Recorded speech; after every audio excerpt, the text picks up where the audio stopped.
Donc, du coup, on va pouvoir démarrer du coup cette commission. Donc, bienvenue à tous sur cette nouvelle commission RSE qui portera aujourd'hui sur la performance durable et la taxonomie. Comme vous le savez, le MEDEF est engagé dans l'accompagnement des entreprises face aux enjeux à la fois économiques, sociétaux et environnementaux. C'est pourquoi nous vous confions d'ailleurs régulièrement à des temps d'échange, des rencontres autour de thématiques liées à la fois à la RSE et à la transition énergétique. Et en l'occurrence, nous vivons dans une société qui nous confronte à de profondes mutations, ce qui suppose que les entreprises du coup, doivent s'adapter en mettant en place une stratégie qui repose non plus sur un modèle économique se résumant au profit uniquement, mais en intégrant justement les principes de développement durable dans leur stratégie. Donc c'est justement en partant de ce principe qu'on a souhaité avec Arborescence, donc le cabinet conseil RSE, qui est aujourd'hui représenté par Jean-Baptiste Néré et Frédéric Folliot-Juverne, donc aborder avec vous ce changement de paradigme en fait, la notion de performance durable, ce que ça implique, ce qui en découle, les outils aussi sur lesquels vous pouvez vous appuyer pour donc construire ou améliorer votre démarche. Et puis, dans un deuxième temps, on aura l'intervention de Pauline Fiquemont, qui est directrice de mission RSE et innovation managériale au MEDEF national, qui prendra la parole, du coup, en moitié de séquence pour vous présenter donc, les grands principes de la taxonomie. Donc, avant de laisser la parole à nos deux intervenants, donc à Jean-Baptiste et Frédéric, je propose qu'on démarre par un petit tour de table rapidement, de sorte que chacun puisse se présenter. Et puis également, ce serait l'occasion pour chacun d'entre vous d'exprimer aussi vos attentes sur cette commission aujourd'hui.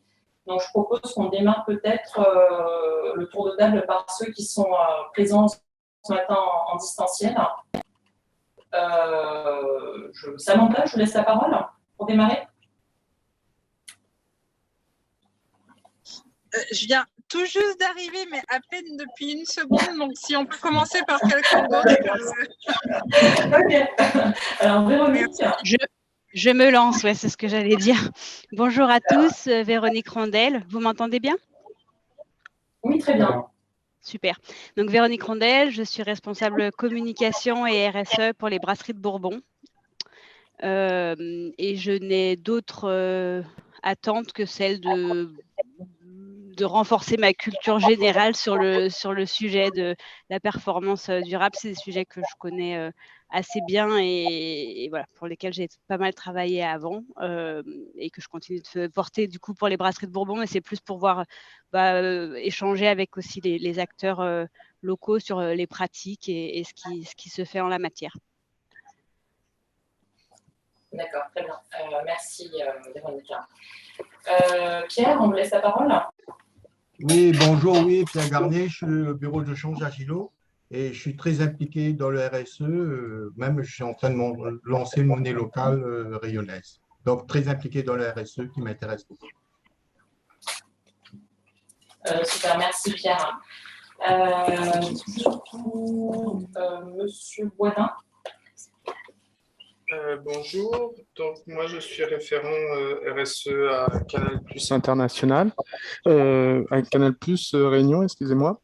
Et donc je suis intéressé pour voir ce qui se fait, ce qui est possible et ce que nous pourrions faire à Canal Plus dans ce sens. Merci. Très bien, merci à vous. Du coup, on revient à Samantha. Est-ce que c'est bon?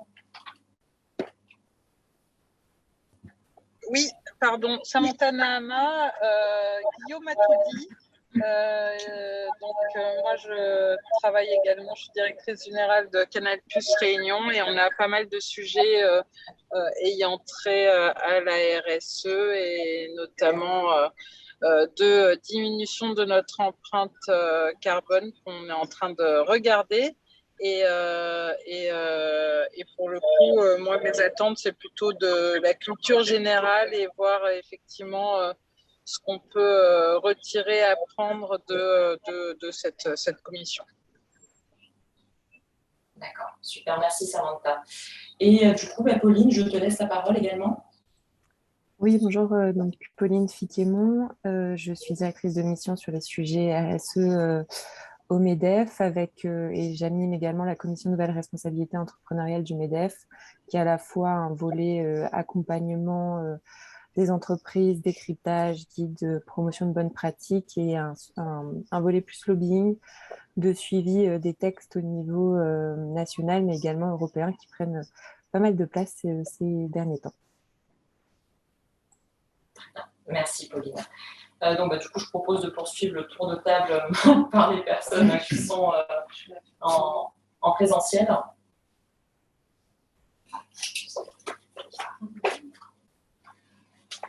Donc, Kenty Sandena, je fais partie de l'entreprise Red Samurai et je suis consultant dans la transformation numérique et qui est fortement du coup lié au sujet qu'on traite là, parce que du coup, les deux sujets de prédilection, c'est la partie gouvernance et la partie travail d'équipe et conditions de travail.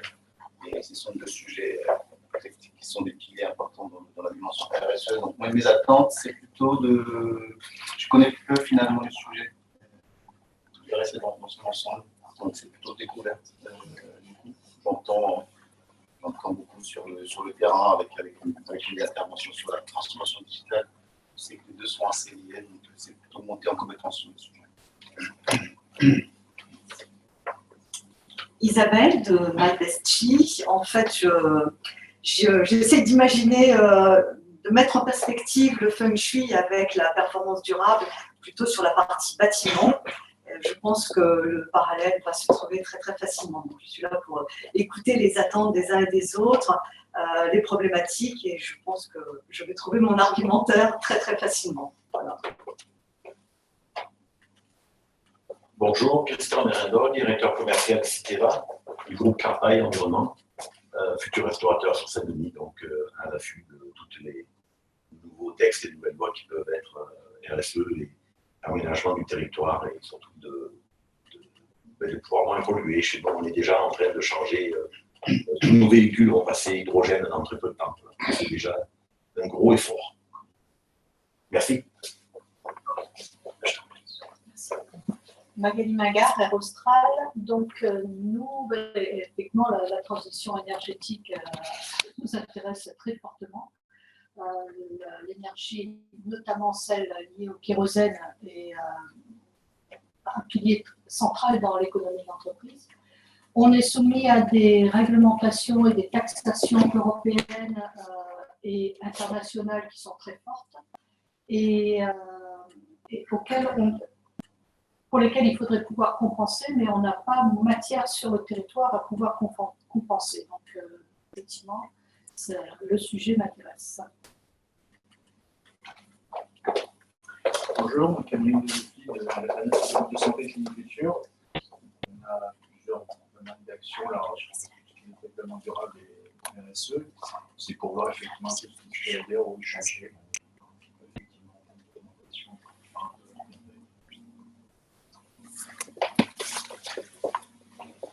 Bonjour à toutes et à tous, Magali Caillé, groupe Caillé. Donc, moi, je suis directrice adjointe de la branche grande distribution du groupe et également en charge du déploiement de la RSE sur le groupe. Donc, à l'affût de toute information sur le sujet.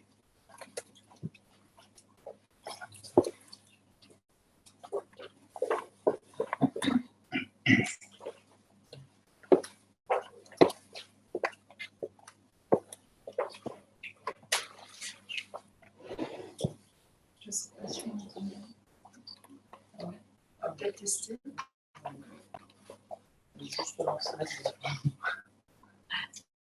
Question de lever ça, c'est la chine, s'il te plaît, un peu plus de frein. Ça ne gêne pas. Je fais un bon tour. Baisser. Non. Baisser. C'est pas baisser. Ah, d'accord, tu vas repartir alors. D'accord.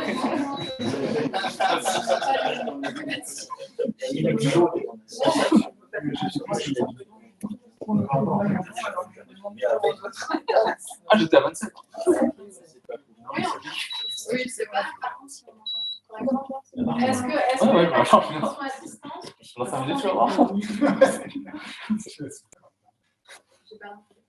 est-ce que les personnes qui sont à distance, vous m'entendez bien? Oui. Oui, pas très fort. Oui, moyennement. Comme ça, c'est mieux? Ou Oui. pas? Ouais? Oui. Alors, on va démarrer. Donc, bonjour à tous.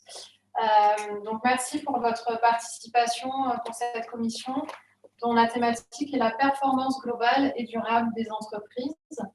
Alors, durant cette commission, nous allons tenter de vous apporter des éléments, de faire un peu le clair sur ce nouveau concept qui est étroitement lié effectivement à la RSE, mais voilà, qui est encore un petit peu méconnu, qui demande à être clarifié un petit peu pour tout le monde. Donc, on va attaquer assez rapidement sur le sommaire. Alors, on va se présenter, Jean-Baptiste et moi, assez rapidement dans un premier temps. Puis, nous, en introduction, nous allons vous projeter quelques chiffres clés qui seront assez impactants. Et puis, vous donner des éléments un petit peu de contexte pour pouvoir vous expliquer un petit peu la genèse, finalement, de cette notion de performance globale. Et nous poursuivrons de manière plus concrète sur ce que ça implique au sein d'une entreprise de déployer finalement une méthode de performance globale d'un point de vue opérationnel, d'un point de vue pilotage.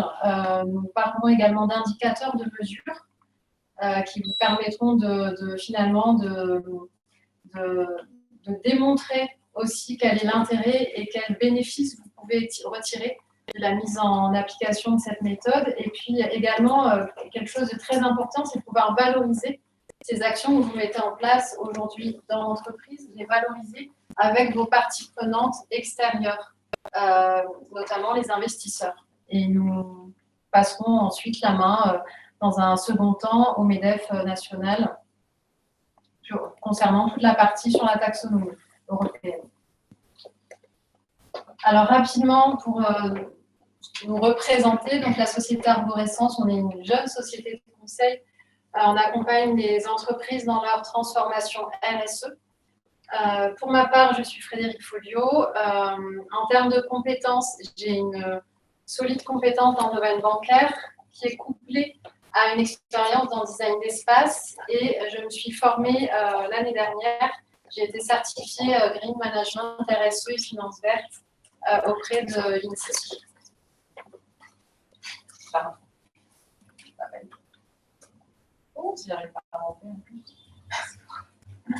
Donc, juste rapidement pour me concernant, Jean-Baptiste Néret. Donc, pareil, j'ai un parcours un peu diversifié parce que je suis intervenu dans le commerce équitable, dans l'économie sociale et solidaire et majoritairement dans le domaine bancaire également. En tout cas, j'ai 15 ans d'expérience dans le conseil en management et dans l'organisation, dans la transformation des fonctions de risque et finances des banques.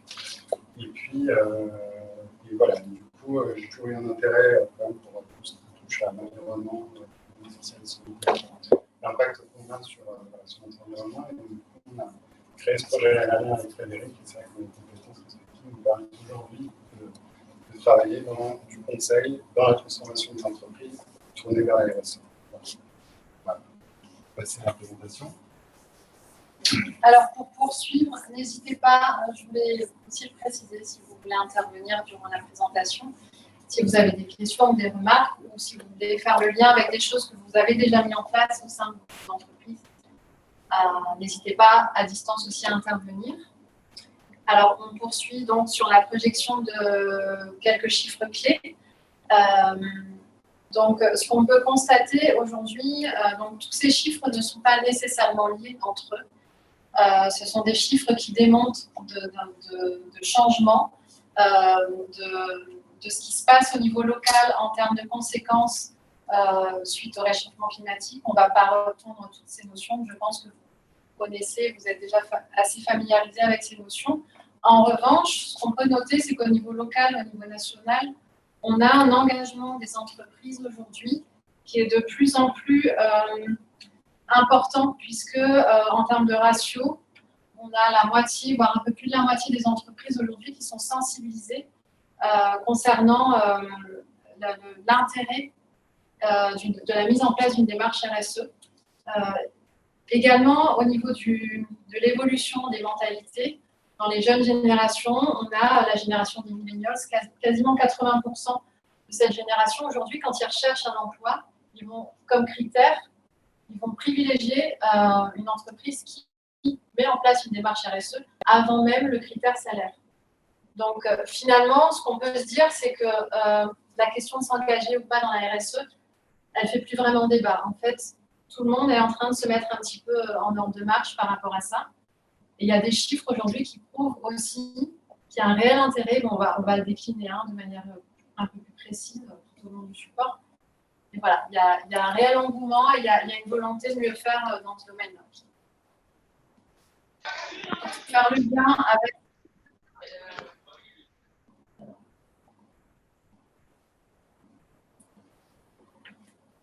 Pour faire le lien, je disais, avec ces évolutions sur le plan climatique et social, il y a eu un certain nombre de changements politiques aussi qui se sont mis en place, de changements économiques, et ça a amené en fait les entreprises à revoir un peu leur mode de fonctionnement. L'entreprise auparavant se considérait, on va dire, comme un acteur indépendant, et son objectif c'était d'enrichir ses salariés, d'enrichir ses actionnaires, de se développer. Aujourd'hui, l'entreprise ne peut plus se permettre d'évoluer de cette manière-là. Elle est consciente qu'elle fait partie d'un écosystème, qu'elle doit prendre en compte le fait qu'elle doit respecter un capital environnemental, qu'elle doit respecter aussi, qu'elle a une responsabilité vis-à-vis de ses parties prenantes, internes et externes. Donc cette transformation finalement de l'économie, c'est accompagné d'un certain nombre de transformations normatives, politiques, réglementaires, qui vont être déclinées tout à l'heure en seconde partie. On peut d'ores et déjà là vous citer quelques exemples avec la norme ISO 26000 qui aujourd'hui régit vraiment les lignes directrices de la RSE au sein de l'entreprise. Également, la mise en place, la définition des 17 objectifs du développement durable en 2015 par l'ONU. Et enfin, l'adoption en 2019-2020 du plan européen sur l'environnement avec pour objectif la neutralité carbone en 2050.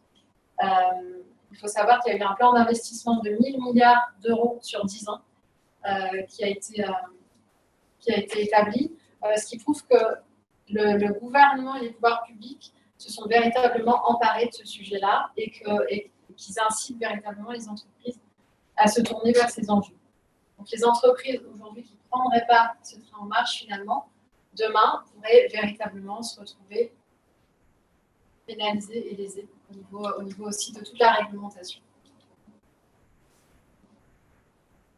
Alors d'un point de vue un petit peu plus concret, finalement, si on cherche à définir plus précisément ce que c'est la performance globale, la performance globale, je pense que vous l'avez compris, c'est l'intégration de tous les concepts de développement durable finalement dans l'économie. Alors, on a voulu être assez simple, donc on a surtout voulu un petit peu vous expliquer comment les termes que vous allez retrouver régulièrement, c'est-à-dire la RSE, le développement durable, les critères ESG, donc ESG pour environnement social et gouvernance, RSE pour responsabilité sociétale des entreprises. Comment ça s'imbrique un petit peu tout ça? Donc on a construit finalement un triangle qui au final représenterait finalement toutes les couches d'une entreprise. Alors la performance globale donc, serait assimilée à la stratégie financière, donc tout ce qui établit finalement la direction des objectifs directeurs qui sont recherchés par une entreprise pour sa performance. La performance globale s'appuie sur un socle opérationnel. Ce socle, c'est le socle RSE. Alors finalement, c'est ce qui permet, la RSE, c'est l'outil de déclinaison de la performance globale. C'est vraiment l'outil organisationnel et opérationnel de la performance globale au sein de l'entreprise. Et cette organisation, finalement, va communiquer. Elle va communiquer au marché, à ses parties prenantes, par l'intermédiaire d'envoi des critères ESG. Et en fait, donc l'acronyme dont je vous ai expliqué, ESG, c'est bien environnement social et gouvernance. Et c'est cette communication, c'est un véritable prérequis pour les investisseurs. Donc, on parle aussi, je ne sais pas si ça vous parle, la notion de finance à impact. On y reviendra un peu plus loin dans la présentation. Alors, on poursuit encore un petit peu plus dans le détail. Alors, finalement, déjà, je voulais savoir si ça vous paraît clair. Est-ce que vous avez des questions ou des remarques? Vous avez l'air tous très attentifs. Tout vous paraît clair, hein? Il n'y a pas de... Voilà, très bien. Donc, on poursuit avec toujours ce concept de performance globale. Alors, finalement, pour faire simple, il y aurait deux idées à retenir. La première idée, ce serait que la performance globale, aujourd'hui, elle redéfinit le rôle et la responsabilité de l'entreprise. Auparavant, l'entreprise était centrée sur son périmètre. Donc, je vous l'ai expliqué, son périmètre, son personnel, etc. Aujourd'hui, elle doit tenir compte véritablement de composants externes. Et deuxième point important, pour pouvoir mesurer finalement, attester de cette capacité de l'entreprise à performer en prenant en compte son écosystème, pour pouvoir le mesurer, on ne tient plus compte uniquement de critères financiers, commerciaux, économiques, mais d'autres critères tels que la performance environnementale, la performance sociale, voilà, et tout un tas d'éléments, on va dire, qui tournent autour de son écosystème. Donc, je vais laisser la parole à Jean-Baptiste pour rentrer encore un peu plus dans le détail sur ces notions. On m'entend bien. Alors, il fallait rester sur... Ouais, non, c'est bon. Juste pour compléter, du coup, en effet, ce qu'expliquait Frédéric sur les deux idées principales qu'on voulait retenir sur la performance globale.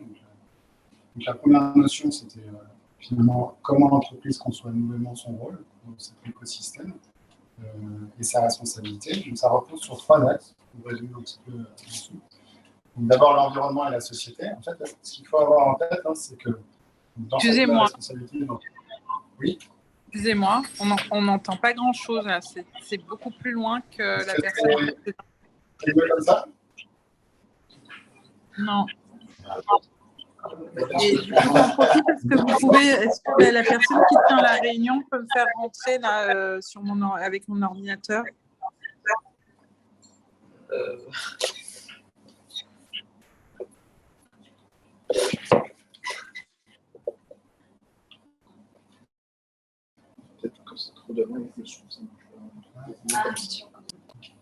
Est-ce que c'est mieux comme ça, juste?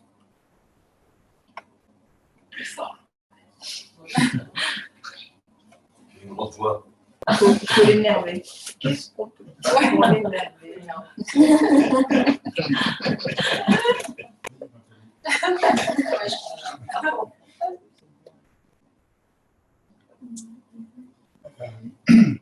Du coup, là, je ne sais pas, on était en train de faire rentrer quelqu'un, c'est ça? Oui, c'est Nick. Oui, d'accord, ok. Est-ce que vous m'entendez mieux, juste?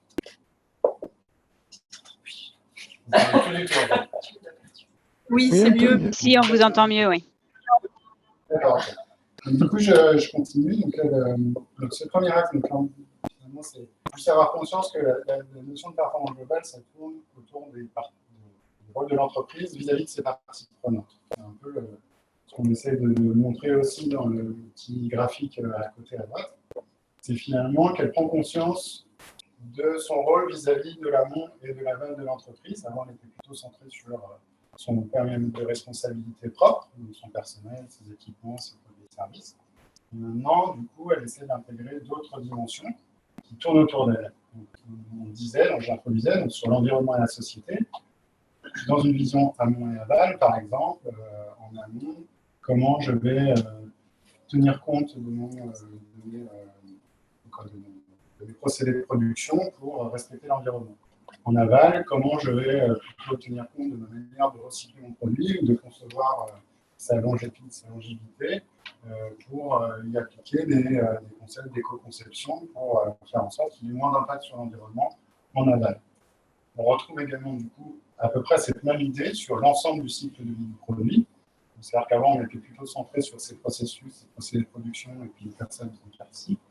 Maintenant, on essaie d'y intégrer justement, de tenir compte finalement de son impact vis-à-vis et de ses relations avec ses fournisseurs en amont et avec ses clients en aval. Et on a à peu près la même chose à nouveau sur le dernier axe, qui est le long terme et les générations futures. Là, pareil, on essaie de tenir compte finalement de son impact et de sa responsabilité, non plus dans une vision entre guillemets un peu court-termiste, on pourrait caricaturer de la vision du passé. J'insiste sur la caricature, mais en tout cas, voilà, d'essayer d'avoir une vision plus long terme et d'avoir bien conscience de l'impact qu'on a sur les générations futures. On va passer à la suite.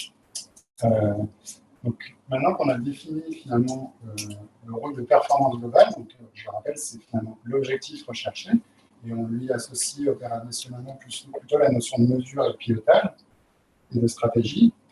Là, on va du coup voir la RSE. Donc, la RSE, c'est ce que vous avez dit tout à l'heure, c'est l'outil. En gros, c'est comment je décline cette vision, ce pilotage, cette mesure dans mon entreprise.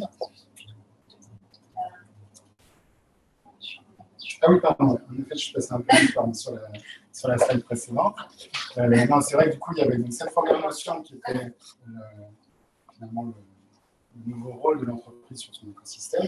Et c'est vrai que la deuxième, que j'ai juste après, c'était cette notion de mesure de la performance. C'est vrai que du coup, si on a... excusez-moi, je reprends un petit peu mes idées, mais donc du coup, c'est vrai que ce que tu disais, c'est qu'on associe à la notion de performance globale en plus cette vision opérationnelle de la mesure. Comment j'arrive à mesurer ma performance? Donc il y a pas mal de réflexions dans le monde économique, auprès des acteurs publics sur ces problématiques. Comment j'arrive à mesurer ma performance globale autre que financièrement? Par le passé, c'était plutôt cette idée. On mesure une performance financière, on mesure une performance commerciale, on mesure une performance opérationnelle, donc l'efficacité des équipes et des process. Et là, du coup, il faut y associer d'autres composantes, c'est la performance de mes relations avec les fournisseurs et la partie prenante, la performance en termes d'impact sur l'environnement, et les soins sociaux et sociétales. Du coup, il y a pas mal d'outils qui sont développés.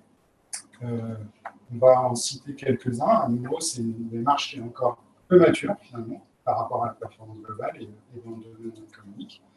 Donc, du coup, on va plutôt dire qu'il y a une solution, mais qu'il y a beaucoup d'initiatives qui essaient de définir ces problématiques. Donc, notamment sur le plan comptable, on a des normes, on ne va pas les expliquer, mais on va les citer rapidement, parce que ce n'est pas trop ici, mais il y a la norme SASB, la grille, l'IRC, qui permettent de finalement donner un cadre de mesure des indicateurs de la performance globale donc sur l'ensemble des aspects que je viens d'évoquer. Au niveau de la Commission européenne, dans le cadre notamment du déploiement du plan climat et de la définition qu'on va voir par la suite de la taxonomie européenne.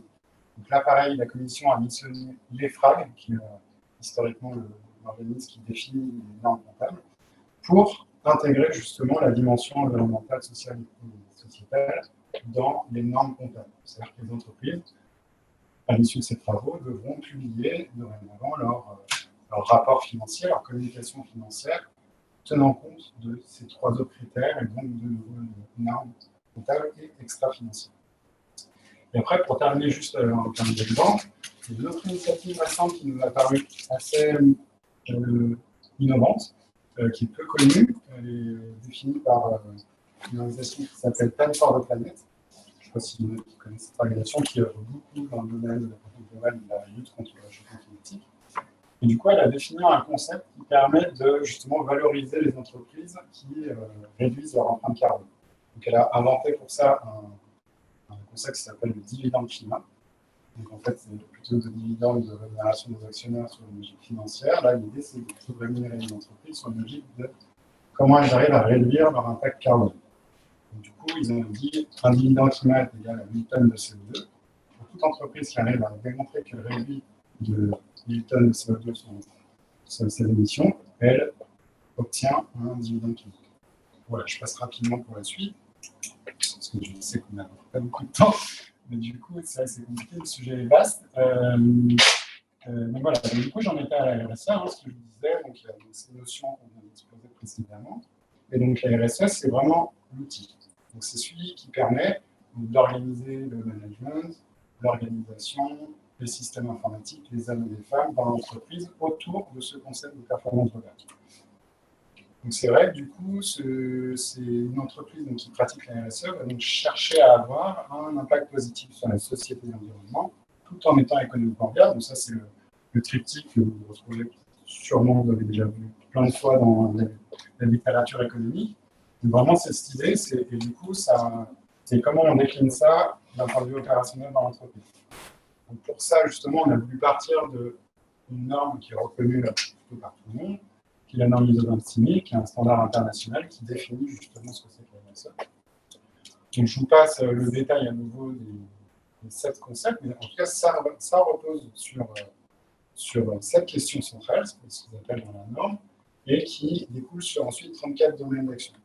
Donc quand on applique à nouveau la norme, ça reste une norme, c'est des guidelines, c'est des lignes directrices de comment mettre la RSE au sein de l'entreprise. Ça n'est ni un label ni une certification, hein, c'est vraiment une norme qui donne des outils justement pour mettre la performance globale au sein de son entreprise. Donc, du coup, elle a défini ces 7 axes qui sont donc, les conditions de travail, l'environnement, le droit de l'homme, la gouvernance. Et donc, du coup, ça permet d'appliquer opérationnellement la RSE dans l'entreprise en y intégrant cette question fondamentale qui est je redéfinis mes relations avec les parties prenantes internes et externes. Du coup, on va y venir dans le slide d'après, mais on ne passe pas tout de suite. C'est juste on voulait quand même donner 2 explications un peu plus détaillées sur 2 outils qui nous paraissent un peu primordiaux dans la ISO 26000 et dans la RSE globalement. Le premier, c'est la matrice de matérialité. En fait, l'idée, c'est de ce concept, de cet outil, c'est de dire, on demande à l'entreprise de cartographier ses parties prenantes, d'aller les voir, pour du coup, justement essayer de comprendre quels sont les enjeux de ces parties prenantes, quelles sont les relations qu'elles attendent de l'entreprise, quelles sont les attentes qu'elles ont vis-à-vis de l'entreprise en termes de responsabilité et de relations. Et derrière, ça permet, du coup, dans la définition plutôt de la stratégie de l'entreprise, de hiérarchiser et de prioriser ses actions pour l'environnement, le social, le sociétal, en fonction des attentes de ses parties prenantes. Donc, à nouveau, c'est un principe qui est assez complexe parce qu'il faut aller voir ses fournisseurs, ses clients, potentiellement la ville, les habitants, les acteurs qui portent sur l'environnement. Donc, ça peut être, selon la dimension et l'importance qu'on va lui donner, voilà, quelque chose qui peut être assez lourd en termes de charge, parce que ça représente à faire. Mais voilà, du coup, en tout cas, c'est un outil qui est primordial et qui est au centre de... Parce que c'est la base, c'est vraiment le début qui nous permet de redéfinir notre nouvelle relation. Et enfin, le deuxième, c'était la cartographie des risques. C'est vrai qu'on en voit de temps en temps dans des rapports extra-financiers d'entreprise, mais c'est finalement c'est pas finalement si courant. Et c'est vrai que celui-ci aussi il nous paraît important parce qu'il permet d'anticiper, du coup, notamment sur l'environnement, le réchauffement climatique. Qu'est-ce que ça... Ouais. Nouvellement, en fait, on tient compte du réchauffement climatique dans l'incidence que ça aura sur les finances de l'entreprise. On imagine une entreprise qui fait des frigorifiques, le réchauffement climatique, ça va induire pour elle de consommer plus pour mettre un peu plus de puissance dans ses frigidaires, et du coup, ça aura un coût pour l'entreprise.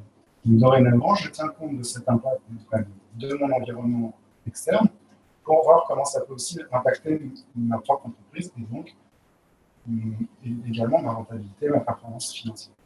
C'était juste pour, à nous, si on dit ça, c'était juste pour aussi, parce qu'en fait, un peu caricatural aussi, ce qu'on trouve en discutant avec beaucoup de gens, c'est que finalement, on n'arrive pas à comprendre parfois l'intérêt pour l'entreprise, parce qu'on a l'impression de mettre en place ce type de démarche.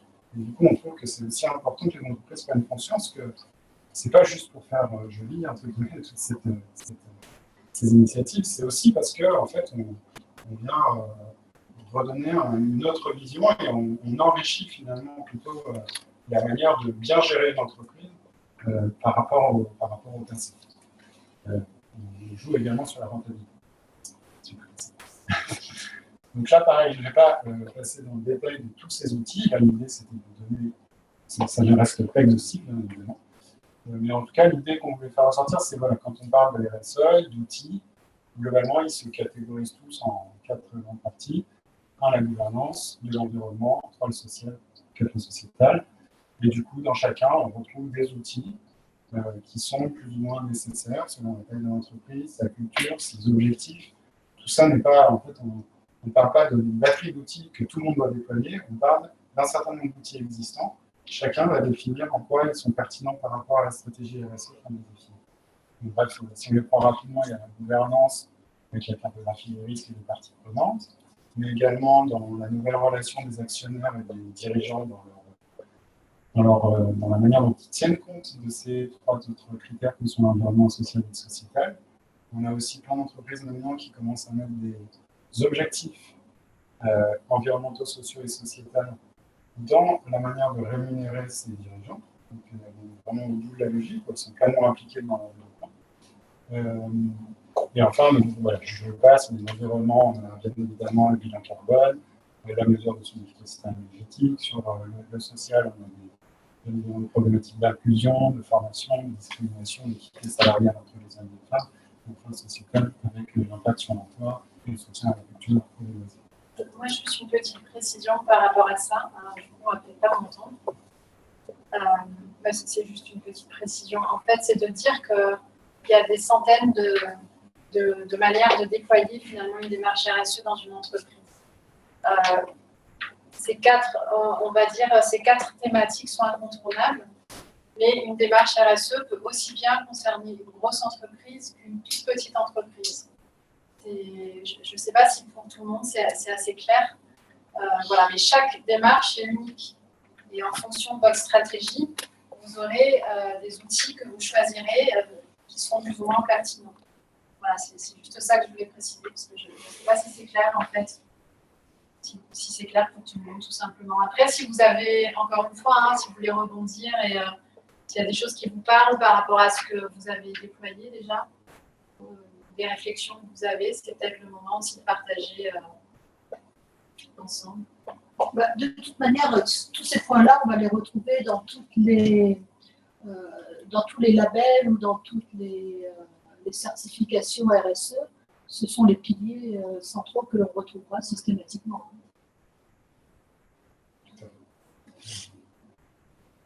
Mais du coup, la question, c'était également, d'ores et déjà, où est-ce qu'il y a des difficultés ou des outils que vous utilisez, que vous voulez partager avec d'autres aussi. L'idée, c'était aussi d'avoir un peu d'un échange, de partager aussi. Les remarques, il faut voir un peu son environnement et du fond d'accord. Et des fois, il y a des demandes qui sont divergentes, qui correspondent pas. Je prends l'exemple des collaborateurs où on travaille de l'environnement, mais eux, leur demande, c'est plus de places de parking, plus de trafic, plus de. Donc, c'est antinomique par rapport aux enjeux d'émission de carbone. Et après, effectivement, tout ce qui est mesure, là, c'est du mal. On valorise tout ça. Et ça, du coup, la première question que vous aviez, c'est vrai que je pense que justement sur ce type de démarches qui sont une profonde transformation d'entreprise, avec énormément de parties prenantes, y compris en interne, qui veulent chacun un peu donner leur. Non, parce que je vous vois comme ça depuis tout à l'heure, on peut éteindre si ça vous gêne pas. Mais de toute manière, dans la qualité de vie au travail, on peut inclure le plan de mobilité, les salariés, et les inciter à d'autres moyens. Donc, il peut y avoir des places de parking, mais si on covoiture ou si on trouve un moyen pour étaler les heures de venue sur le terrain, sur le site du travail, peut-être qu'il peut y avoir pas forcément besoin de temps de place de parking, mais mieux réparti. Justement, c'est un peu ce que je voulais dire. En effet, ça demande plein de dimensions différentes avec chacun de sa vision des choses. Et du coup, c'est vrai qu'après, je rejoins votre côté. Je trouve que c'est des projets. Non, mais il faut bien laisser ça. Ça va été mieux? On va remettre ça. Mais non. Sans lumière, c'est bien aussi. J'ai un point lumineux. C'était juste pour terminer du coup, je rejoins, c'est aussi dans la manière de faire. C'est pour ça que du coup, l'aspect collaboratif de ce type de projet, d'intégrer toutes les parties prenantes, y compris dans la définition de la stratégie. Je crois que je vois ça parce que j'ai cru comprendre que c'était un peu votre positionnement. Du coup, voilà. Du coup, c'est vrai qu'il y a aussi d'autres manières de faire qui permettent de travailler sur un sujet aussi complexe que celui-ci. De manière très globale, je pense que ça, c'est un peu le cadre global, mais quand c'est sur le terrain, c'est pas si simple que ça. Et là-dessus, je pense que chacun a un peu sa manière adaptée à la mise en place sur le terrain. Et je pense que une des manières la plus simple et la plus pragmatique d'amener ce type de projet au quotidien, c'est de faire par itération, par petits bouts en fait. Mais pas par étapes. En fait, c'est pas par étapes, mais par itération. C'est qu'on fait quelque chose dans son ensemble, mais sur un petit périmètre. Parce qu'on a, quand on découpe un projet, on a un peu tendance des fois à dire, bah, on prend 3 mois pour faire la stratégie, après on fait. En fait, à la fin, on se trouve finalement à avoir une grande stratégie qui potentiellement ne marche pas. Et je pense que là, typiquement, quand il s'agit d'être en interaction avec pas mal de partenaires, mieux vaut aller sur le terrain très vite et se nourrir des feedbacks, en fait, de voir j'ai changé finalement mon discours commercial. Est-ce que mes clients se retrouvent, est-ce que mes partenaires se retrouvent avec ça? Si ce n'est pas le cas, tu changes, tu juste au fur et à mesure.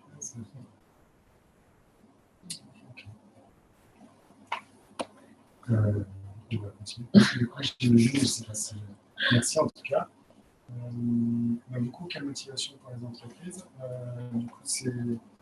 Donc, on fait ce qu'on disait, c'est bien beau tout ça, ça demande des coûts, ça demande des ressources, de la charge, du financement. Mais si jamais, je pense qu'ici, il y avait des acteurs qui n'étaient pas encore convaincus, mais s'il y avait peut-être des éléments que certains n'avaient pas en tête, c'est, on l'a vu, donc la réduction des coûts et des risques. Qu'est-ce que ça rapporte? L'amélioration de la marque employeur, donc Frédéric tout à l'heure, c'est un indicateur, 77%, parce qu'on sait qu'on est des millennials qui privilégient des entreprises qui se sont orientées dans cette voie. Donc ça permet de réduire quand même, ça permet d'augmenter son attraction sur le marché de l'emploi et également de réduire ses coûts. Si on met en place une démarche de QVT dans l'entreprise, forcément il y aura plus de départ, donc ça va réduire les coûts de ressources humaines sur l'entreprise. Et après, ce qu'on disait, c'est que c'est un avantage concurrentiel incontournable. C'était assez vrai dans le passé. Au final, comme on le voyait, c'est que maintenant, comme il y a presque plus de 50% des entreprises qui l'ont fait, ça devient presque plus un avantage concurrentiel positif, mais c'est plutôt négatif. C'est-à-dire que si on ne le fait pas, pour le coup, là, on se pénalise vraiment. Donc, il y aura plus d'avantages concurrentiels. C'est bien, c'est qu'il n'y aura peut-être plus à un moment donné d'avantage. Par contre, c'est à ne pas On sera le faire. pénalisé si on On ne fait sera pas, pénalisé. on sera pointé. C'est plutôt Après, un critère important aussi, c'est l'accès au financement. Les banques, aujourd'hui, sont de plus en plus regardantes, en fait, aussi, par rapport à ces critères-là, pour octroyer. Je peux le reprendre après, je ne vais pas ça, mais voilà, c'était simplement pour préciser aussi ce point-là. C'est que c'est un élément qui est de plus en plus important aussi, l'accès au financement, selon les critères, finalement, RSE. Et du coup, donc juste par rapport aux derniers avantages, du coup, le dernier point, c'était en effet l'avantage financier. On voulait juste vous mettre ce chiffre, c'est une étude qui peut-être que certains connaissent. Faite par France Stratégie, en gros, elle a évalué le profil net, la valeur ajoutée par tête et l'expérience d'exploitation par tête, qui sont des indicateurs financiers, auprès d'entreprises qui ont mis en place une démarche. Donc, soit RH, justement, pas forcément global, mais soit RH, soit sur l'environnement, soit sur la transformation de la relation client ou la relation financière. Et en fait, il s'avère que ces entreprises démontrent une performance supérieure de 13%. Voilà, c'était juste une petite étude rapidement pour compléter les avantages sur la France. C'est sur un panel de 10 entreprises. Le dernier point qu'on voulait aborder, c'est la mesure de la contribution des entreprises au développement durable. Donc ça, c'est quand même ce que disait Frédéric à l'instant, justement, c'est que ça concerne finalement un peu tout le monde aussi. Les critères ESG, la communication extra-financière, c'est quand même plutôt la panel des grosses entreprises. Par contre, des petites entreprises, dorénavant, dans leur demande de crédit, de financement, elles vont également devoir prouver aux banquiers qu'elles ont commencé à s'orienter dans cette idée de la performance globale, démontrer des indicateurs. Donc ça va, pour l'investisseur, donc qui s'orientent plutôt en général sur des startups, sur des PME, des grosses PME, des grosses entreprises, mais également sur le financement, où tout le monde de la finance, ce qu'on disait, c'est qu'aujourd'hui, la finance a un impact, donc c'est finalement, quand on fait de l'industrie, on essaie de réorienter les flux financiers vers des entreprises qui ont décidé de s'orienter vers la RSE, la performance globale, la réduction de leur impact climatique. Et donc, du coup, tout le monde est concerné. Et donc, pour ça, ce qu'on vous donnait, c'est une dernière outil, j'y viens. Ce sont les critères ESG pour environnement, social et gouvernance. Finalement, c'est l'outil qui a été défini, c'est une sorte de norme institutionnelle qui a été définie pour communiquer sur la RSE, la performance globale, à destination du marché et des investisseurs. On va passer rapidement parce que je pense qu'on est encore. Je ne sais pas si ça va dans le temps ou pas. Non, ça va. Si ça va, ok, j'ai vu un petit peu. Mais du coup, donc juste pour terminer à nouveau donc, sur la slide. Donc là, parce que je ne rentre pas plus dans le détail, mais voilà, si on a des questions, mais voilà, ce qu'il faut avoir en tête, c'est qu'on a défini cette norme des critères ESG. En gros, c'est qu'on organise les idées, les indicateurs, les transformations qu'on a opérées dans l'entreprise vis-à-vis de la performance globale, donc la prise en compte de ce nouveau concept, de ces nouvelles relations avec son écosystème et ainsi de suite. Et tout ça est du coup défini dans une norme. Donc il y a des normes qui existent, notamment il y a donc, on y viendra peut-être après avec le MEDEF national, notamment sur les régimes de communication extra-financière, c'est réglementé à travers la DPEF pour la France et ce qu'on appelle la NFRD au niveau européen. Donc ça, c'est encadré. Donc, du coup, c'est ce qu'on retrouve dans tous les rapports financiers ou extra-financiers des entreprises, généralement plutôt des grosses entreprises, ou en tout cas des grosses PME. Mais également, voilà, ce qu'on veut également dire, c'est que ça ne concerne pas que les grosses entreprises, mais également dans le domaine du financement, les petites entreprises, dans leur manière de communiquer auprès notamment des banquiers qui sont également un peu tournés vers cette problématique, vers la prise en compte de cette problématique. C'est déjà en cours ou c'est une prévision? Non, c'est déjà en cours. Non, les banquiers sont. Je m'empiète un tout petit peu sur la suite, mais il faut voir que la taxonomie européenne, ça vise à toucher tout le monde. C'est-à-dire que toutes les entreprises, y compris les banquiers, vont devoir produire des indicateurs sur la manière dont elles réallouent leurs investissements et leurs activités de financement et d'investissement auprès d'entreprises qui se sont tournées vers la performance globale ou la lutte contre le réchauffement climatique.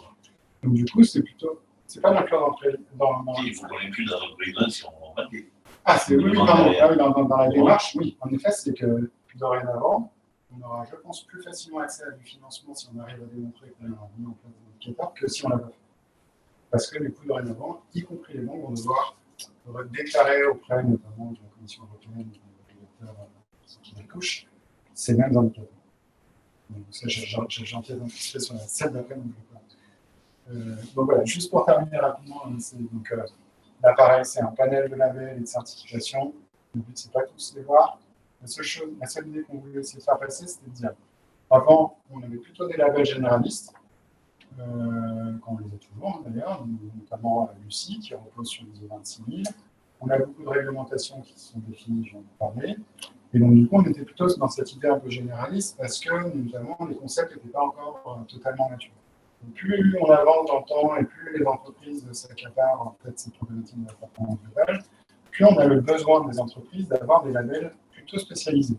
C'est pour ça qu'on disait qu'il y a des labels maintenant qui vont toucher soit le social, soit l'environnement, soit le sociétal, l'égalité salariale, et ainsi de suite.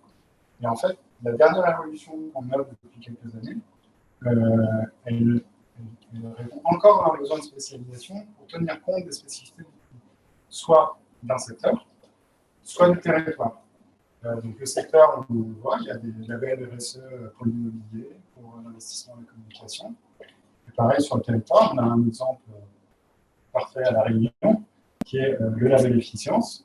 Donc, le label efficience, ça repose sur l'ISO 26000, et ils ont voulu justement tenir compte des spécificités du territoire dans leur évaluation des entreprises qui ont mis en place une démarche RSE. Donc, du coup, c'est vraiment la tendance actuelle. On voit que de plus en plus, on a besoin d'appliquer la RSE en effet sur des concepts très théoriques et très généraux, mais de plus en plus, on a besoin qu'ils s'adaptent au contexte de chacun, soit le secteur, soit les territoires, comme on peut le voir. Donc voilà. Voilà. Un grand merci à tous pour votre attente. Je ne sais pas si on a l'attention, s'il y en a qui ont des questions, des remarques encore. Ouais. On retrouve des tableaux quelque part sur ton site. Je pense qu'on doit pouvoir envoyer la présentation. On va envoyer la présentation. Je vais envoyer à l'ensemble des participants. D'accord. Jean-Baptiste, vous avez parlé un peu sur le slide maîtrise, diminuer les risques. Oui. Quel risque tu parles? Typiquement, le risque climatique, ce que je disais. Donc, le risque climatique, c'est. Mais pour l'entreprise. Pour l'entreprise, ce que je disais, c'est il y a le réchauffement climatique. Je prévois, parce que tout le monde me dit qu'il y a le réchauffement climatique, parce qu'on a une discussion. Donc, du coup, sur ce que je disais, c'est. Je prends un exemple d'une entreprise de réfrigération plutôt. Du coup, le réchauffement climatique, ça induit que je fasse chauffer plus mes frigidaires pour qu'ils tiennent une certaine température froide. Et du coup, ça implique, si je demande plus de puissance, je consomme plus d'électricité. Et ça a un coût pour l'entreprise. Donc, ça a un risque financier. C'est tenir compte d'un risque environnemental qui a une incidence financière sur l'entreprise. Et je la prévois, je l'anticipe aujourd'hui pour voir comment je l'intègre et comment je la gère, comment je l'intègre aussi dans mes prévisions financières. Il peut y avoir. Ça peut être autre chose. Parce que, oui, le risque de l'évolution de la réglementation. Oui, mais pas exactement. Donc, si tu n'es pas déjà au taquet aujourd'hui, de toute manière, c'est une fuite en avant. Donc, il vaut mieux être prêt pour les étapes suivantes plutôt que d'être obligé de tout construire à un moment donné et de perdre beaucoup de temps, d'énergie, d'argent. Sur le projet qui frontière, ce que vous expliquez justement, c'est que si on prend un an, on va vouloir faire un mastodonte de projet, on ne pourra pas gérer, on va faire la limite même. Je ne sais pas s'il y a d'autres questions, peut-être à distance.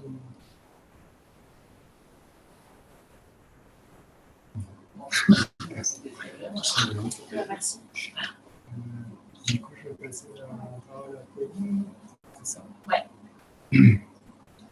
Oui, par contre, je ne sais pas si je peux pas partager mon écran.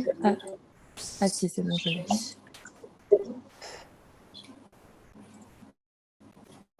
Est-ce que vous voyez bien? Oui. Oui.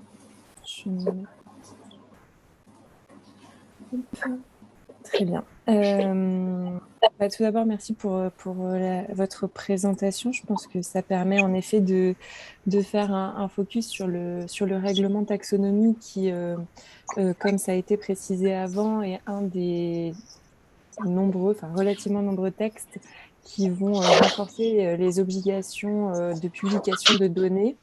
Ce qu'il faut bien comprendre sur le règlement taxonomie, c'est que ça s'adresse à la fois aux entreprises non financières, mais également aux entreprises financières. L'objectif de ce focus, c'est de bien vous faire comprendre la logique, la mécanique derrière ce règlement taxonomie, et pour bien comprendre quelles sont les implications et également plus globalement la philosophie qui s'inscrit derrière ces évolutions réglementaires. Donc, voilà. Ce qu'il faut déjà, pour recontextualiser, donc le règlement taxonomie s'inscrit dans un package finance durable qui lui-même s'inscrit dans le Green Deal, qui est le fil conducteur donc, du mandat de la Commission actuelle, avec pour objectif d'atteindre la neutralité carbone d'ici à 2050. On voit donc qu'il y a un certain nombre de textes et d'initiatives législatives qui ont été mis en place pour atteindre cet objectif sur différentes thématiques. Donc, typiquement, vous avez le paquet énergie-climat, Fit for 55 sur le climat et l'énergie. Vous avez un plan d'action pour l'économie circulaire sur l'environnement. Et vous avez donc une stratégie finance durable qui a été mis en place et qui contient différents textes. C'est un plan d'action qui a été mis en place en 2018 et qui a été renouvelé, il y a une stratégie finance durable renouvelée l'année dernière avec l'intégration notamment de la révision de la directive NFRD, donc la révision de la directive sur le reporting extra-financier qui a été d'autant plus inclus dans cette stratégie finance durable, ce qui n'était pas le cas à l'origine. Et ce qu'on constate donc, c'est qu'il y a vraiment un rapprochement, une sorte de fusion entre ce volet finance durable et ce volet reporting extra-financier qui jusqu'à présent était relativement plus distinctes en tout cas, et même s'il y avait des ponts, il y avait quand même deux logiques séparées, et là on voit qu'il y a vraiment une fusion de cette logique de la finance durable et du reporting extra-financier.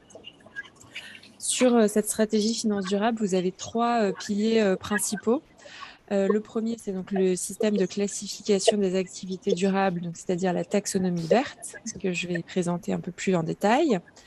Vous avez du reporting en matière de durabilité, donc pour les entreprises financières avec le règlement SFDR ou le règlement Disclosure, et les entreprises non financières. Donc, c'est cette fameuse révision de la Non-Financial Reporting Directive qui, en France, a donné la déclaration de performance extra-financière, la DPEF, et qui est révisée sous la Corporate Sustainability Reporting Directive, donc la CSRD.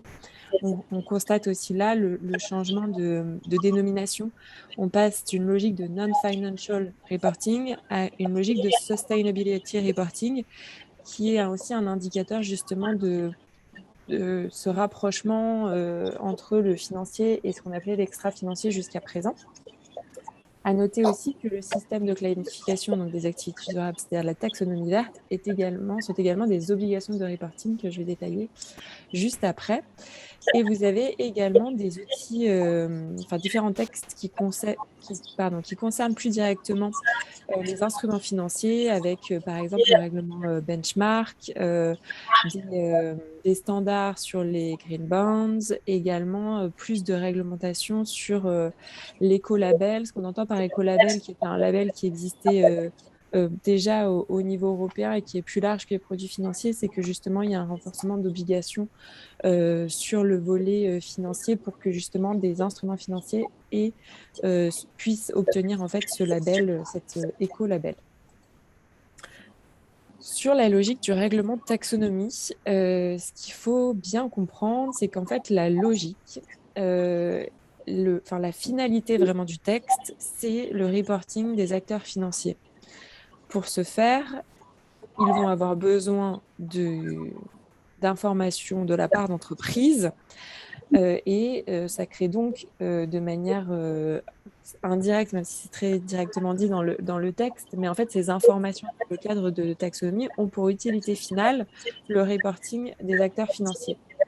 La différence de taxonomie avec d'autres textes de reporting, c'est que vous avez une classification des activités qui a été mise en place et également des indicateurs financiers très précis qui ont été définis.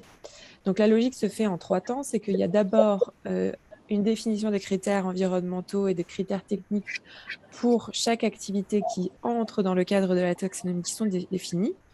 À partir de tout ça, les entreprises font leur reporting et calculent sur ces activités qui rentrent dans le cadre de la taxonomie la part de chiffre d'affaires, de CAPEX et d'OPEX associés.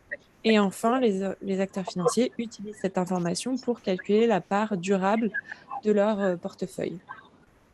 Il n'y a donc pas d'obligation ni d'interdiction de financer ou non certaines activités.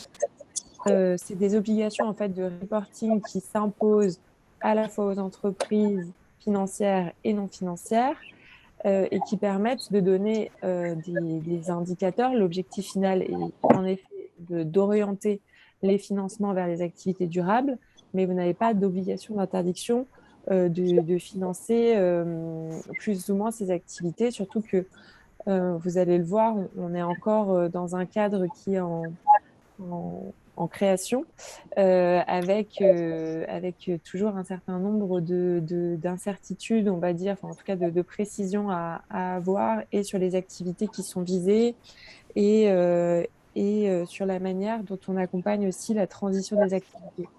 Puisque ce qui est dans les objectifs affichés du règlement de taxonomie, c'est d'aller vers les activités qui sont d'ores et déjà définies comme durables, mais également de pouvoir accompagner la transition des activités qui le sont moins, on va dire, dans un premier temps. Pour définir en fait ces activités durables, donc on parle bien là de la taxonomie verte, c'est-à-dire les activités durables sur le plan climatique et environnemental. Je ne sais pas si vous avez déjà entendu parler des projets de taxonomie sociale, qui est une extension, on va dire, de la taxonomie verte qui est évoquée dans le règlement européen taxonomie, mais qui reste pour l'instant à l'état de projet et avec déjà des difficultés conceptuelles à définir parce que la maturité, on va dire l'homogénéisation des pratiques au niveau européen sur le volet social est moindre que sur le volet environnemental. Mais donc là, on se base bien sur des activités durables au sens écologique du terme. Donc, vous avez 6 objectifs environnementaux qui ont été définis, que vous avez affichés sur le slide. Donc, l'atténuation du changement climatique, l'adaptation au changement climatique, l'utilisation durable et la protection des ressources aquatiques et marines, la transition vers une économie circulaire, la protection et restauration de la biodiversité des écosystèmes et la prévention et la réduction de la pollution. Sur ces 6 objectifs environnementaux, vous avez à chaque fois des listes d'activités correspondantes qui sont visées par le texte et des critères techniques qui sont définis en fonction de chaque objectif pour définir si ces activités sont durables ou non. Pour l'instant, pour vous donner un état d'avancement du texte, ces critères techniques n'ont été définis que sur les 2 premiers objectifs, donc ceux qui sont en orange, les objectifs climatiques. Et on commence simplement on vient d'avoir en fait le dernier rapport sur les 4 objectifs environnementaux qui seront mis en place dans un second temps. Sur les activités durables, vous avez donc pour vous expliquer un petit peu plus précisément la manière dont on définit des activités durables, c'est que vous avez à la fois un volet de définition des activités qui sont éligibles à la taxonomie, c'est-à-dire est-ce que quand vous prenez la liste des activités qui sont visées par la taxonomie, cette activité apparaît ou non dans la liste. Si elle apparaît dans la liste, votre activité est éligible. Une fois que vous avez vérifié que votre activité est éligible, il faut vérifier qu'elle est alignée. C'est-à-dire, pour cela, il y a 3 critères principaux, qu'elle contribue substantiellement à cet objectif en respectant les critères techniques d'alignement définis pour chaque activité. Donc, c'est les critères techniques dont je parlais juste avant. Pour chaque objectif définis et pour chaque activité, vous avez des critères techniques correspondants qui vous permettent de définir si cette activité contribue substantiellement à l'environnement. Si elle ne nuise à aucun des 5 autres objectifs, c'est le Do Not Significant Harm, le principe de Do Not Significant Harm, c'est-à-dire que en fait, si vous contribuez à l'atténuation du changement climatique, mais que vous nuisez aux objectifs de biodiversité, clairement, c'est pas valable. Et enfin, de respecter des garanties minimales, principalement sociales, c'est-à-dire en fait, c'est le respect de grands textes internationaux, type les principes directeurs de l'OCDE, des Nations Unies, etc. Donc, si vous avez à chaque fois, bien sûr, un tableau en fait, avec des indicateurs pour définir si l'activité visée rentre ou non dans ces critères. Et si tous ces critères sont respectés, votre activité est alignée, c'est-à-dire qu'elle est définie comme durable. Ça ne veut pas dire que toutes les activités qui ne sont pas dans la liste ne sont pas durables dans l'absolu. En fait, les premières listes qui ont été établies d'activités, c'est pour définir les activités qui contribuent substantiellement à l'environnement, donc qui ont le plus d'effet, on va dire, sur ces différents objectifs. À noter que la liste des activités est évolutive et qu'il peut donc y avoir des activités qui sont rajoutées au fur et à mesure qu'elles sont étudiées en fait par la Commission européenne. Et ça, pour le coup, sur les activités qui sont visées par la Commission européenne, on est quand même sur un champ qui concerne principalement l'industrie à ce stade. Sur les services, voilà, ça reste moins visé parce que moins, on va dire, contributeur sur ces objectifs climatiques et environnementaux. Sur le périmètre et l'application, toute la difficulté des textes européens en ce moment, c'est que les choses se sont faites un petit peu à l'envers, c'est-à-dire que vous avez d'abord les textes qui sont parus sur les obligations de reporting des acteurs financiers, mais les obligations de reporting des entreprises non financières, donc notamment la révision de la directive sur le reporting extra-financier, ou CSRD maintenant, arrivent dans un second temps. Donc en fait, on a des articulations qui sont un petit peu compliquées, puisque de fait, les acteurs financiers ont besoin de ces informations pour faire leur reporting, mais ce n'est pas encore mis en place, ni même totalement défini pour les entreprises non financières. Ce qu'il y a à noter, c'est que pour l'instant, les entreprises qui sont soumises à la taxonomie, donc c'est à la fois les entreprises non financières de plus de 500 salariés qui sont soumises actuellement à l'obligation de publier une DPEF. Cependant, le périmètre en fait de la taxonomie est adossé au périmètre de la CSRD. Donc en fait, à partir du moment où la CSRD sera adoptée, ce sera le même périmètre d'entreprises concernées sur ces deux textes.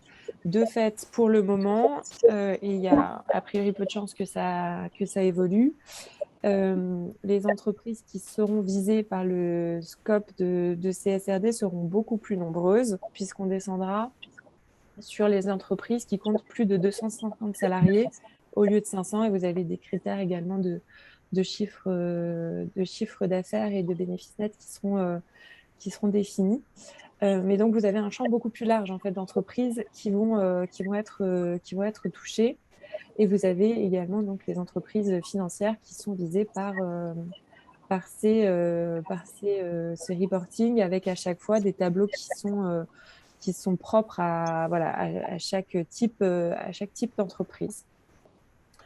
Comme je disais, donc les textes se sont faits un petit peu à l'envers, et le règlement taxonomie est d'ores et déjà rentré en vigueur. Donc vous avez là un premier reporting taxonomie qui a été fait au 1er janvier 2022, qui est certes allégé puisque c'est seulement pour les activités éligibles et sur les objectifs relatifs au climat, donc les 2 premiers objectifs. Et c'est seulement à partir de l'année prochaine que vous aurez un reporting complet. À noter que donc les indicateurs, les critères techniques des 4 autres objectifs environnementaux ne seront pris en compte que 12 mois après la parution des actes délégués, qui devrait a priori paraître cette année, mais pour l'instant, on est juste sur le process encore de définition. Il n'y a pas encore le projet d'acte délégué n'a même pas encore été publié. Donc, pour essayer de récapituler un petit peu tout ça, les 2 points à noter, c'est que ce qui est bien important à comprendre, parce que je pense que ce qui peut être le plus perturbant sur cette logique de la taxonomie, c'est que vous avez certes un certain nombre d'activités qui sont visées, qui sont définies. En revanche, c'est toutes les entreprises du périmètre qui doivent faire ce reporting. C'est-à-dire qu'une entreprise qui a plus de 500 salariés et rentre dans les critères pour la DPEF, en gros à ce stade, va devoir faire ce reporting taxonomie, même si elle n'a aucune activité qui est pour l'instant prise en compte par la taxonomie. Donc, en fait, en termes de logique, quand on lira les tableaux de taxonomie, quand on analysera les données des entreprises, il y a en fait des réalités qui sont très variables. C'est-à-dire que vous avez à la fois des activités donc éligibles et alignées, c'est-à-dire les activités durables de l'entreprise, mais vous avez aussi des activités éligibles non alignées, c'est-à-dire qu'elles sont dans la liste définie par la taxonomie, mais qu'elles ne respectent pas les critères techniques.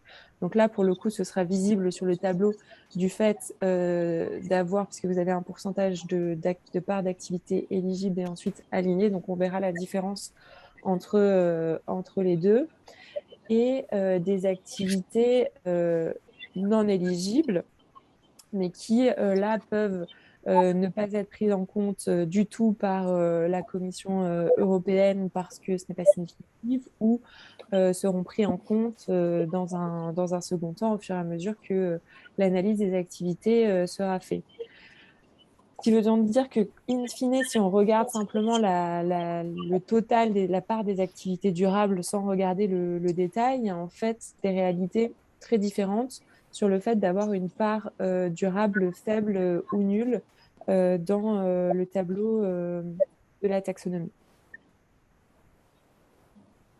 Voilà en gros les grands principes de cette logique du règlement taxonomie. Pour l'heure, on a fait des premiers retours, des premiers échanges avec les entreprises qui sont d'ores et déjà soumises à ce règlement, et il y a encore beaucoup de difficultés qui subsistent. Déjà en soi, dans la définition même des activités de la taxonomie qui sont définies à partir de codes NAS qui ne correspondent pas forcément aux activités qui sont comment dire, telles qu'elles sont classifiées au sein des entreprises. Vous avez ensuite des problèmes d'interprétation, on va dire, des critères techniques et de leur application aux activités, qui peut aussi représenter des parts variables, du coup, selon la manière dont on applique ces principes aux entreprises. Donc, on est encore sur une étape, on va dire, de rodage de ce reporting. Vous avez également un certain nombre de secteurs ou d'activités qui font partie de la chaîne de valeur des activités durables, qui poussent pour que certaines activités soient incluses dans le reporting taxonomie, pour justement avoir la possibilité de définir leurs activités comme durables, qu'elles soient prises en compte. Et à noter également, puisque j'ai parlé de l'extension possible vers une taxonomie sociale, mais qui pour l'instant reste à l'état de projet, étant donné que voilà, le reporting, je pense que vous avez un petit peu vu déjà quand même la complexité de ce reporting taxonomie et des besoins qu'il y a de déjà bien définir et de bien voir les effets qu'aura la taxonomie de manière complète une fois qu'elle sera appliquée. Mais il y a également un projet d'étendre la taxonomie en allant sur la définition d'activité durable, mais également d'activité neutre et d'activité nuisible. Pour l'instant, on était dans une logique positive, on va dire, de la taxonomie, c'est-à-dire de définir simplement les activités qui contribuent substantiellement aux objectifs qui ont été définis. Mais il y aurait l'idée de définir donc des activités nuisibles. Bon, je pense qu'on voit la logique derrière les activités nuisibles assez facilement, mais aussi des activités neutres, c'est-à-dire des activités qui n'ont pas d'impact, que ce soit positif ou négatif, sur ces objectifs, ou en tout cas pas d'impact substantiel. Les exemples qui sont pris généralement, c'est par exemple les coiffeurs, qui n'ont pas forcément un impact positif, mais pas non plus négatif, et qui leur permettrait d'avoir une classification. Là-dessus, il y a des avis assez divergents, puisque ça peut permettre à certains de clarifier un petit peu la classification de leurs activités, et de se dire je suis pas dans les activités vertes, mais voilà, c'est pas que mes activités sont nuisibles non plus. En revanche, en termes de travail de définition et de complexité quand même de mise en place, on voit que c'est déjà très difficile avec la taxonomie verte, donc ça impliquerait des travaux assez lourds et longs. Et également, en fait, le point que je voulais souligner, et je rebondis sur ce qui a été dit avant, sur les obligations des acteurs financiers. Ce qu'on voit bien, c'est que là, un certain nombre d'acteurs financiers sont assez embêtés, en fait, de la manière dont ont été mis en place les réglementations, puisque, comme je disais, les reportings des entreprises financières ne sont pas encore implémentés et pas encore obligatoires. On est donc dans une période un petit peu de flottement avec des demandes qui vont être faites de la part d'acteurs financiers aux entreprises qui risquent encore d'être un peu complexes et comment dire, un peu éparses, puisqu'il n'y aura pas forcément cette standardisation des données à l'heure actuelle. Par exemple, hier, on avait un échange également, même sur en fait, il y a d'autres textes, hein, en-delà des textes que j'ai cités, qui concernent spécifiquement le système bancaire, par exemple, les instruments de financement qui prennent aussi en compte, par exemple, les préférences ESG des clients et de fait, qui, dans les instruments financiers de financement des entreprises, posent aussi des questions sur les données ESG qui vont pouvoir être collectées par les acteurs financiers. Donc, il y a vraiment une consolidation, en tout cas, des demandes qui vont être faites, même si on est en effet pour l'instant simplement encore dans une période de transition où les choses se mettent en place et où il va falloir aussi articuler l'ensemble de ces réglementations qui sont en cours. Voilà, je ne sais pas si vous avez des questions sur ce texte.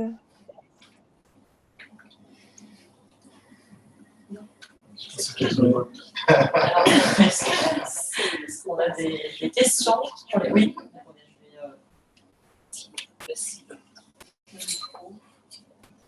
Donc, j'avais deux ou trois questions. Là.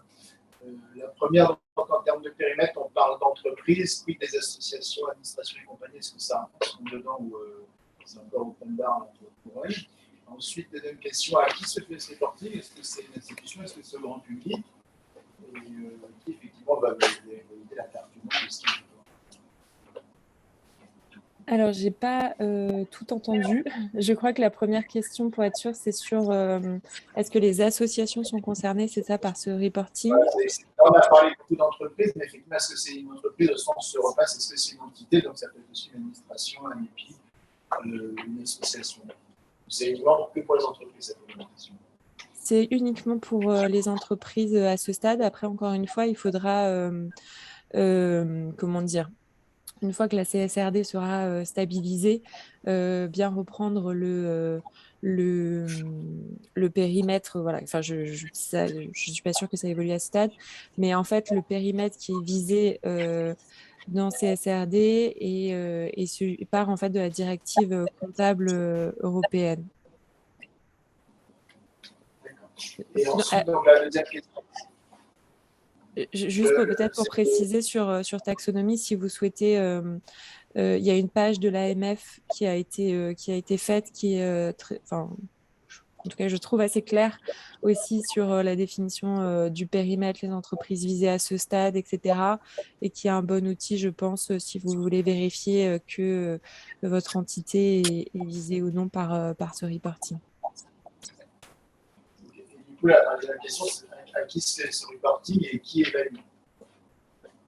Qui le valide? C'est au service fiscal, c'est des données qu'on doit rendre publiques, est-ce que c'est la Commission européenne? Alors,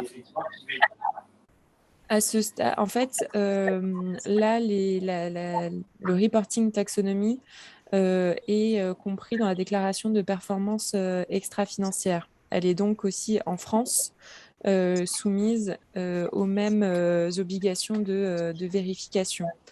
Il n'y a pas de validation en soi du reporting en tant que tel. C'est un reporting qui doit être public et qui sera également pris en compte dans donc dans la CSRD et avec le futur standard de reporting qui a été évoqué tout à l'heure, qui est en cours de construction par l'EFRAG, la taxonomie rentrera également dans ce standard de reporting. Et à terme, a priori, encore une fois, hein, sur la CSRD, la vérification, l'audit du reporting sera obligatoire pour le coup partout en Europe normalement, dans les pays de l'Union européenne. Et donc, ce sera également un reporting qui sera vérifié. On dit externe comme un CAC. Les CAC, en fait, vont s'emparer de ce sujet. Mais ce n'est pas encore obligatoire. Non. Ce que disait Pauline, c'est que ce n'est pas encore obligatoire, mais dès que ça le sera, que les règles des textes seront comme outils, parce que ça n'est encore pas vraiment. L'idée qui se dessine, c'est quand même que les FRAG définissent les normes, que les CAC auditent les entreprises dans leur communication financière et extra-financière. Les CAC essaient d'implémenter la entreprise maintenant, elles sont du champ. Oui, par rapport au périmètre, là, mais en effet, sur les toutes petites, les petites entreprises de moins de 500 salariés, c'est ce que disait Pauline, c'est que ce système de la taxonomie, ça touche pas tout le monde. Mais c'est 500 salariés ou 400 millions de chiffre d'affaires. C'est 3 critères qui sont en effet 40 millions de chiffre d'affaires, 100 millions de. Et 500 salariés sur une même entité juridique. Et 500 sur ça, je sais pas. C'est pas sur l'entité ou sur le groupe? C'est la question. Je pense que c'est. En termes de salariés, c'est 500 salariés sur la même entité juridique ou groupe. Par exemple, moi j'ai un groupe avec 1300 personnes, mais j'ai pas 500 personnes sur une seule structure. Est-ce que pour l'instant vous êtes soumise à la DPEF? Aucune idée. Donc je pense que non, donc du coup, non. En fait, ce qu'il faut là pour l'instant, bien garder. Je vais vous mettre la page en lien, je pense que comme ça vous pourrez la transmettre de l'AMF. Vous avez tous les détails des critères.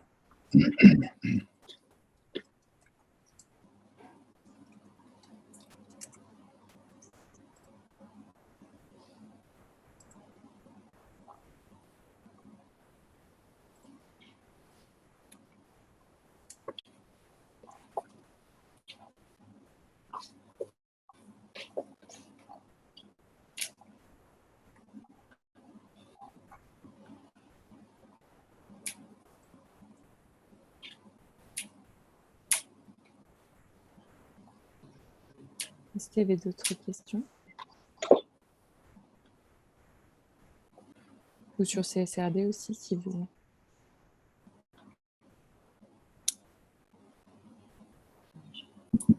Pour les autres personnes du coup, qui sont connectées également en distanciel, est-ce qu'il y avait d'autres réactions, d'autres questions que vous souhaitiez poser à Pauline ou à Jean-Baptiste et Frédéric? Non. Du coup, les interventions ont été très très claires. Alors, très bien. Écoutez, je pense que s'il n'y a pas d'autres réactions ou questions, on ne va pas tarder à clôturer cette commission. Oui, allô.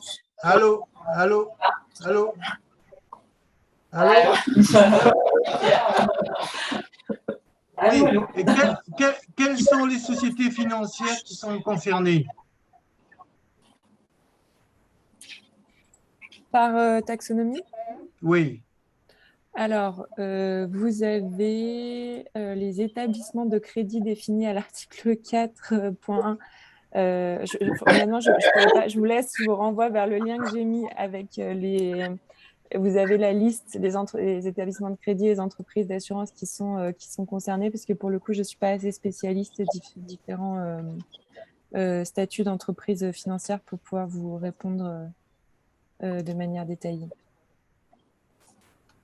Ok, non, parce que moi-même, je suis une entreprise financière, c'est pour ça que je vous pose la question. Mais bon. Vous avez le lien dans le chat vers la page de l'AMF et vous avez justement le périmètre des entreprises qui sont visées. D'accord, ok, merci. Voilà. Oui, je vais reçu ça de très près. Ok, merci. Hein. Super, merci, c'est bien. Super, merci. Merci. Très bien. Est-ce qu'on a une dernière question? Peut-être qu'il nous reste encore quelques minutes de battement.